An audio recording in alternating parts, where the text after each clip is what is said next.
Les parlementaires ont aussi autorisé l'État à vendre ses parts dans la Française des Jeux et dans Aéroports de Paris. Si le gouvernement veut privatiser le groupe ADP, c'est pour récupérer une énorme somme d'argent. Il pèse plus de 9 milliards d'euros.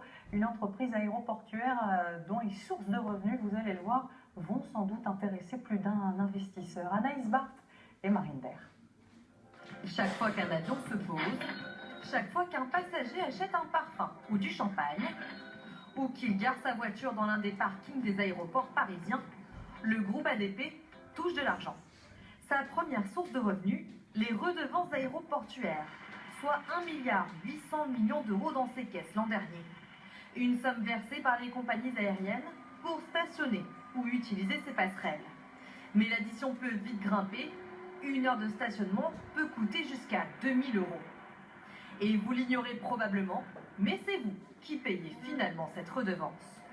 Exemple, avec un vol intérieur reliant Paris à Nice. Coût du billet 160 euros, dont 12 euros pour ADP. Pour un vol international, c'est un peu plus cher, environ 30 euros pour un Paris-Pékin. J'ai pas non plus regardé ce qu'il y avait exactement sur le billet, donc j'ai aucune idée de ce que c'est. Bon, c'est vrai que je suis plutôt du genre à râler, mais enfin, bon, il y a peut-être quand même un intérêt à ces redevances. Ne serait-ce que pour la sécurité, peut-être, je sais pas. Elles servent avant tout à entretenir et moderniser les infrastructures du groupe.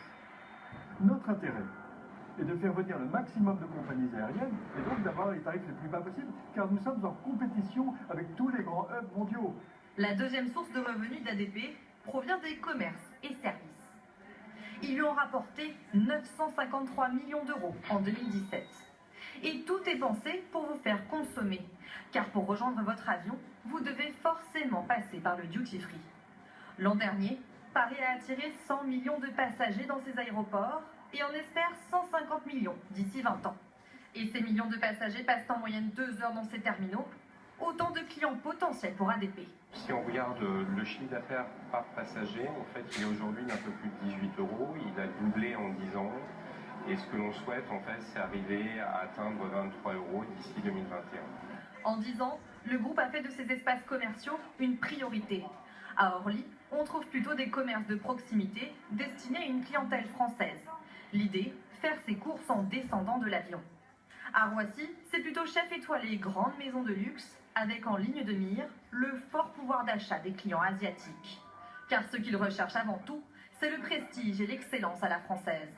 Alors pour satisfaire les plus fortunés d'entre eux, ADP a spécialement conçu cette cave aux millésimes exceptionnels. On a par exemple le montant 1945, voilà, on va être sur une base de 25 000 euros.